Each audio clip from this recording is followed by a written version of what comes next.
Hello everyone, welcome back to my YouTube channel Hindi Pariksha SK. तो आज की इस वीडियो में हम लेकर आए हैं MHD 06 का एक बहुत ही महत्वपूर्ण क्वेश्चन जो कि एग्जाम में देखने को मिलता है और पिछली बार जून एग्जाम दिसंबर 2023 में आया हुआ था। तो ये प्रश्न है, रीतिकालीन कविता की पृष्ठभूमि का विस्तृत विवेचन कीजिए। विस्तृत विवेचन करने को कहा जाता है। तो इसके जवाब को लिखते समय हमें किन किन बातों का ध्यान रखना चाहिए उसको पहले एक नज़र में देख लेते हैं। देखिए, उत्तर में हम लोग लिख सकते हैं कि रीतिकालीन कविता की जो पृष्ठभूमि का जो विस्तृत विवेचन है वो निम्नलिखित किया गया है। जैसे नंबर 1 दरबारी कवि, नंबर 2 ऐतिहासिक पृष्ठभूमि, नंबर 3 सामाजिक पृष्ठभूमि, नंबर 4 सांस्कृतिक पृष्ठभूमि, नंबर 5 धार्मिक पृष्ठभूमि, नंबर 6 साहित्यिक पृष्ठभूमि। यहाँ पे भूमि शब्द में बंगाली का म हो गया है, ठीक है, आप लोग इसे करेक्ट कर लेना, ये टाइपिंग मिस्टेक हो गया था। तो ये 6 पॉइंट हैं जिनको हमें ध्यान में रखते हुए रीतिकालीन कविता की जो पृष्ठभूमि है उसकी विवेचना करना है। तो इसको हम लोग विस्तार से देखेंगे और आप लोग थोड़ा इसको ध्यानपूर्वक समझने की कोशिश करिएगा, ठीक है, क्योंकि ये कहानी की तरह नहीं है कि मतलब एक ही बार में सब याद हो सकता है। लेकिन अगर आप लोग मतलब ये पॉइंट अगर याद रखेंगे, जैसे कि दरबारी पृष्ठभूमि, ऐतिहासिक पृष्ठभूमि, तो आप लोग एग्जाम में इसके बारे में कुछ ना कुछ बना के अपनी तरफ से भी ऐड करके लिख सकते हैं। तो कहा गया है दरबारी पृष्ठभूमि के अंदर क्या कहा जाता है उसको देख लेते हैं। इसमें कहा गया है कि प्राचीन काल के सम्राटों की सभाओं में विद्वान, कवि, गायक, विदूषक, इतिहास, पुराण के ज्ञाता आदि रहा करते थे। देखिए, दरबारी कवि का मतलब हो गया पुराने जमाने में जो राजा महाराजा हुआ करते थे उनके दरबार में बहुत सारे ज्ञानी गुणी व्यक्ति रहा करते थे। गायक, ठीक है, इतिहास पुराण के ज्ञाता, बड़े बड़े ज्ञाता व्यक्ति रहा करते थे। इन्हें आश्रय और सम्मान देकर आश्रयदाता भी यश और सम्मान प्राप्त करता था। यहाँ पे आश्रय हो गया, आश्रय लेने वाले व्यक्ति हो गए ये सब कविगण, और जो ज्ञानी वर्ग हैं वो लोग, और जो आश्रयदाता हो गया, आश्रयदाता जो है वो हो गया राजा, ठीक है। यहाँ पे और एक बात है कि यहाँ पे जो आश्रयदाता था, ठीक है, वो भी अपना यश और सम्मान प्राप्त करता था। विक्रमादित्य और भोज ऐसे ही गुणज शासक थे। यहाँ पे भोज राजा के बारे में बताया गया है और विक्रमादित्य के बारे में, वो भी ऐसे ही गुणज्ञ शासक थे।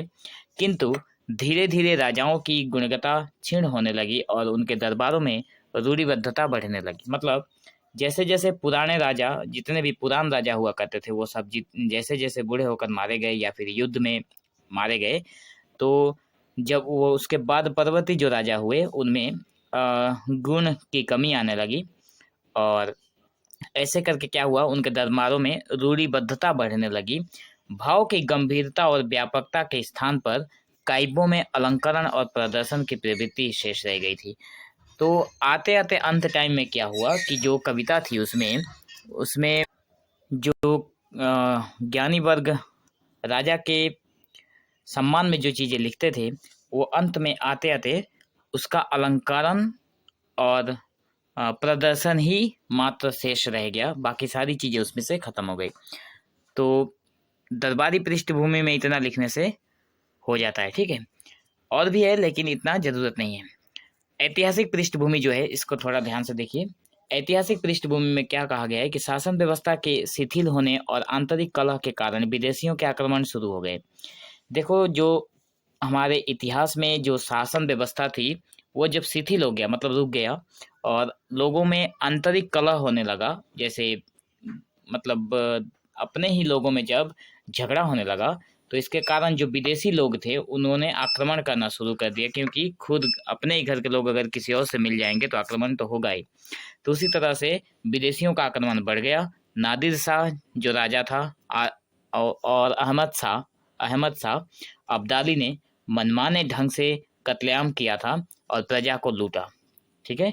तो नादिर शाह और अहमद शाह जो हैं ये विदेशी हैं, ये बाद में आए और आकर मनमाने तरीके से कत्लेआम किया था और प्रजा को लूटा था। उसके प्रतिरोध की क्षमता न तो दिल्ली के बादशाह में थी और न ही देसी राजाओं में, न ही देसी राजाओं में। ठीक है, देखो जब मतलब आपस में जब कलह होगा, कलह का मतलब होता है झगड़ा होगा, तो बाहरी लोग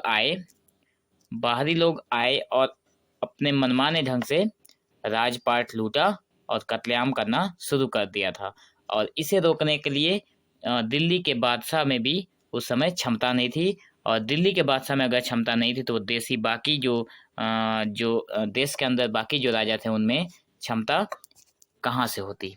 ठीक है, यदि संगठन की शक्ति होती तो न बाहरी लुटेरे लूटपाट कर सकते, न प्रजा की तबाही ही होती। अगर कहा गया है कि अगर हम मतलब बाकी जो घर के मतलब देश के जो राजा थे वो अगर मिलजुल कर रहते तो बाहरी जो लोग थे वो कभी हमारे देश के अंदर घुस ही नहीं पाते। ठीक है ना, तो तबाही तो बहुत दूर की बात है, प्रजा का कुछ भी अहित नहीं होता।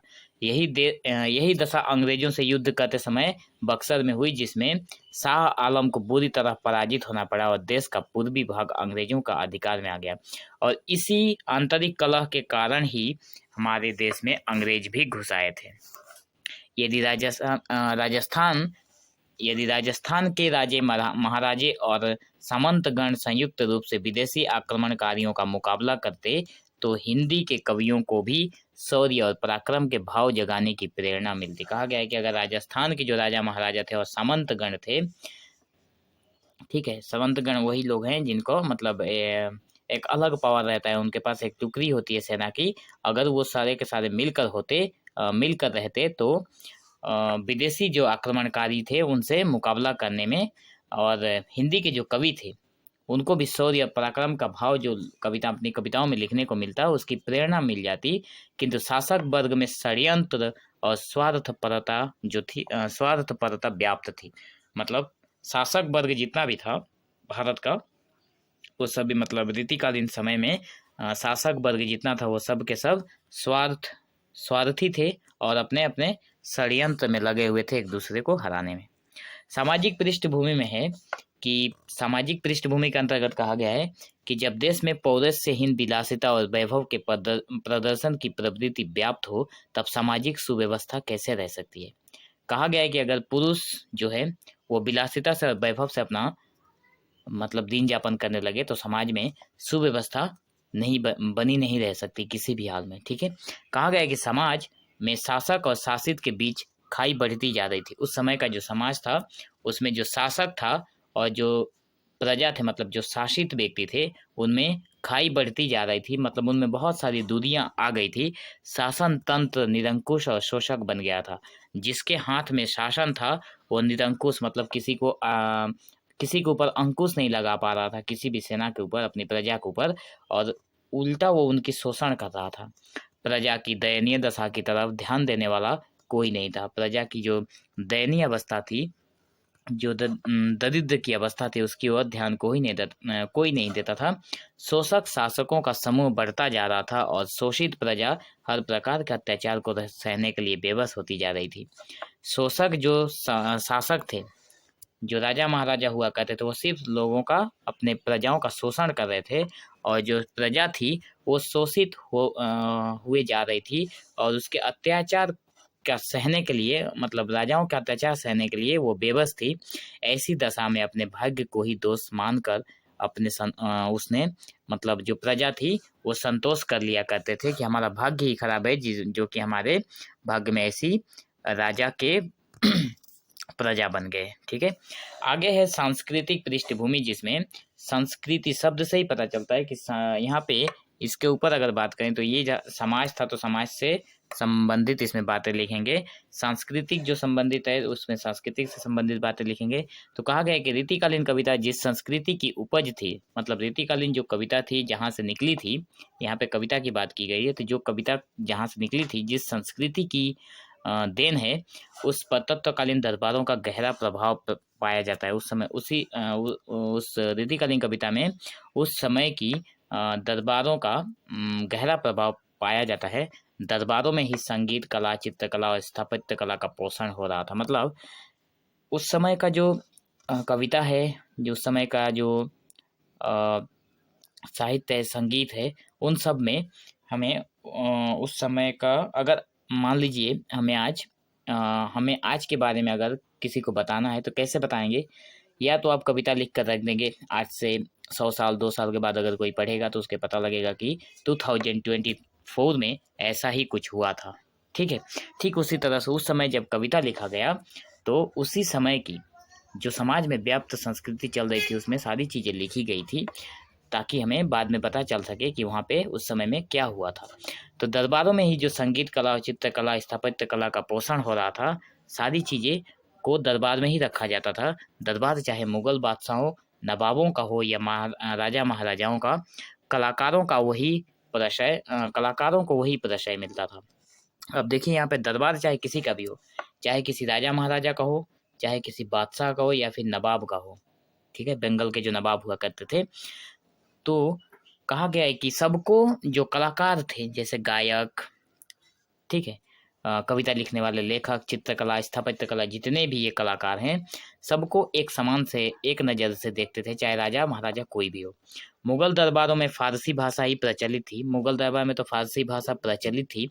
उनकी कलात्मक अभिरुचि ईरानी शैली से प्रभावित थी। हिंदू दरबारों में जिन कलाओं को संरक्षण मिला उन पर भारतीय सांस्कृतिक परंपरा का प्रभाव देखा जा सकता है, किंतु उन पर धीरे धीरे ईरानी शैली अपना रंग चढ़ाती गई। ठीक है, तो यहाँ पे बाकी चीज़ें कही गई कि मुगल दरबार में तो फारसी भाषा की प्रचलन थी और कलात्मक अभिरुचि ईरानी शैली से प्रभावित थी। कलात्मकता मतलब कलात्मक जो किसी के अंदर अगर कोई कला दिखाने की इच्छा है तो वो ईरानी शैली है। ठीक है, ईरान देश की जो शैली थी, और आगे कहा गया उससे प्रभावित थी। और आगे कहा गया कि हिंदू दरबारों में जिन कलाओं का संरक्षण मिला, मतलब हिंदू की दरबार में, हिंदू राजा जो थे उनके दरबार में जो जो कला संरक्षण प्राप्त हुई, मतलब जो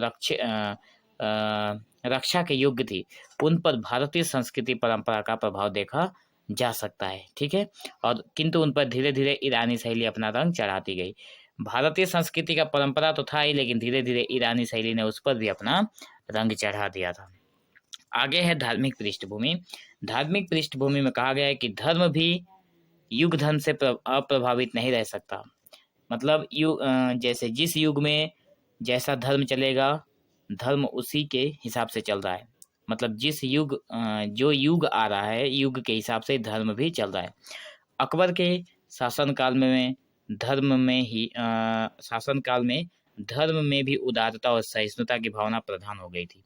अकबर के शासनकाल में जो धर्म थी वो अपनी भावना और सहिष्णुता को प्रधान बता रहा था, अकबर जो था। ठीक है, अकबर ने विभिन्न धर्मों से समन्वय स्थापित करने का प्रयास किया था। मतलब अकबर के नज़र में धर्म का एक अलग ही दृष्टिकोण था, वो उसका सम्मान करता था। आगे कहा गया है कि वो विभिन्न धर्मों का भी समन्वय स्थापित, मतलब मिला जुला कर रखना चाहता था। उसके द्वारा चलाया गया धर्म दीन इलाही, एक धर्म था दीन इलाही, एक सिक्का भी है इसी नाम का, इस बात का प्रमाण है। ठीक है, हिंदू मुसलमान की एकता के लिए उसने राजपूतों से वैवाहिक संबंध स्थापित किए। देखो यहाँ पे अकबर को बताया गया है कि हिंदुओं से, हिंदू और मुसलमान की एकता बनी रहे, उसके लिए राजपूत की जो स्त्रियां हुआ करती थी, जो लड़कियां हुआ करती थी, उनसे उन्होंने वैवाहिक संबंध बनाए थे। लेकिन औरंगजेब की धार्मिक कट्टरता ने उसके दीर्घकालीन प्रयासों को धराशायी कर दिया था। लेकिन जब अकबर के बाद औरंगजेब राजा हुआ था, ठीक है, जब औरंगजेब राजा हुआ उसी शासन पद्धति में, तो उसने अकबर की सारी मेहनत पर पानी फेर दिया था। इसलिए रीतिकाल की धार्मिक पृष्ठभूमि भी ऐसी सुदृढ़ और उदात्त नहीं रह गई थी कि समाज में व्याप्त अंधविश्वास जो होता है, समाज में जो स्वार्थ जो चीजें हैं या फिर स्वार्थी जो व्यक्ति हैं और नैतिक जो दुर्बलता है उसको दूर करने में सक्षम होती। इसलिए रीतिकालीन की धार्मिक पृष्ठभूमि में ये सुदृढ़ और उदात्त नहीं रह गई कि समाज में जो ये सारी चीजें प्रचलित थी, अंधविश्वास, स्वार्थपरता और नैतिक दुर्बलता, इनको दूर करना संभव नहीं था। साहित्यिक पृष्ठभूमि में कहा गया है, और ये हमारा अंतिम पृष्ठभूमि है इस हमारे आंसर का। ठीक है, तो साहित्य पर समाज और संस्कृति का प्रभाव अवश्य पड़ता है। हाँ, ये बात बिल्कुल सही है। अगर साहित्य लिखी जा रही है तो उसमें उस समय में समाज में क्या चल रहा है और उसकी संस्कृति क्या है उस समय की, वो सारी चीज़ें साहित्य में इंक्लूड की जाती है। ठीक है, तो कहा गया कि रीतिकालीन कविता में भी जिस साहित्यिक दृष्टिकोण का विकास प्राप्त होता है वो भारतीय साहित्य की परंपरा से अविच्छिन्न रूप से जुड़ा हुआ है। मतलब रीतिकालीन पृष्ठभूमि में जो साहित्यिक परंपरा मिलती है वो भारतीय साहित्य की परंपरा से जुड़ा, मतलब अविच्छिन्न रूप से जुड़ा हुआ है, मतलब पूरी तरह से जुड़ा हुआ नहीं है। उसके अनुसंधान के लिए, उसकी खोजबीन करने के लिए कहा गया है कि संस्कृत, प्राकृत, अपभ्रंश और हिंदी के रीतिपूर्व साहित्यिक परंपरा का अनुशीलन आवश्यक है। रीतिकालीन जो भारतीय परंपरा थी उसके साथ साहित्यिक पृष्ठभूमि पूरी तरह से जुड़ी हुई नहीं है। इसकी खोजबीन करने के लिए हमें इन सारी जो परंपरा है उसका अनुशीलन बहुत आवश्यक है। इसके अनुशीलन क्या करना बहुत आवश्यक है। रीतिकालीन कविता को इससे पर्याप्त प्रेरणा मिली। बाद में रीतिकालीन कविता को इन सारी चीज़ों से बहुत प्रेरणा मिली। ठीक है, तो ये रहा हमारा एक छोटा सा उत्तर जो कि आप लोगों के एग्जाम में ये प्रश्न देखने को मिलता है। तो अगर आप चैनल पे नए आए हैं तो चैनल को सब्सक्राइब करें और जुड़े रहें चैनल के साथ, ताकि जब कभी भी इस चैनल पर कोई भी वीडियो अपलोड की जाए तो आप लोगों को उसका नोटिफिकेशन ज़रूर मिले, ताकि आप लोगों के आने वाले एग्ज़ाम के लिए मंगलमयी हो। So thank you for watching this video. Have an awesome day.